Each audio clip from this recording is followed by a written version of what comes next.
ವಿಶ್ವದ ಅತಿದೊಡ್ಡ ಅನಿಲ ಸ್ಥಾವರ ಸೌತ್ ಪಾರ್ಸ್ ಟಾರ್ಗೆಟ್. ಅನಿಲ ಸ್ಥಾವರ ಹಾನಿಯಾದರೆ ತೈಲ ಬೆಲೆ ಏರಿಕೆ. ಇದುವರೆಗೆ ಇರಾನ್ನ 7,000 ಕಡೆ ದಾಳಿ.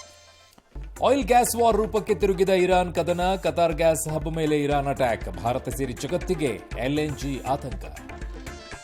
ಗ್ರೂಪ್ ಬಿ ಸಿ ನೌಕರರ ಟ್ರಾನ್ಸ್ಫರ್ನಲ್ಲಿ ಸಿಎಂ ಹಸ್ತಕ್ಷೇಪ ಬೇಡ. ಸಂಬಂಧಪಟ್ಟ ಇಲಾಖೆಗಳೇ ಆದೇಶ ನೀಡಲಿ. ಹೈಕೋರ್ಟ್ ಮಹತ್ವದ ಆದೇಶ.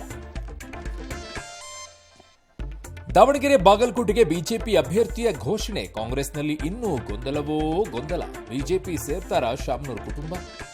ಬಂಗಾಳದಲ್ಲಿ ಅತ್ಯಾಚಾರ ಸಂತ್ರಸ್ತೆ ತಾಯಿಗೆ ಬಿಜೆಪಿ ಟಿಕೆಟ್. ಮತ್ತೆ ವೈದ್ಯ ವಿದ್ಯಾರ್ಥಿನಿ ಗ್ಯಾಂಗ್ ರೇಪ್ ಕೇಸ್ ಸದ್ದು.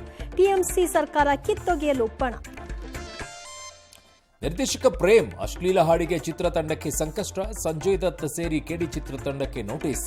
ನಟಿ ನೂರಾ ಫತೇಹಿ ವಿರುದ್ಧ ಫತ್ವಾ.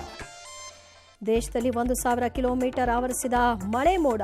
ಇನ್ನೂ 2 ದಿನ ಆಲಿಕಲ್ಲು ಮಳೆ ಎಚ್ಚರಿಕೆ. ಮೆಟ್ರೋದಲ್ಲಿ ಜೋರಾಗಿ ಹಾಡು ಕೇಸ್ ದಾಖಲು.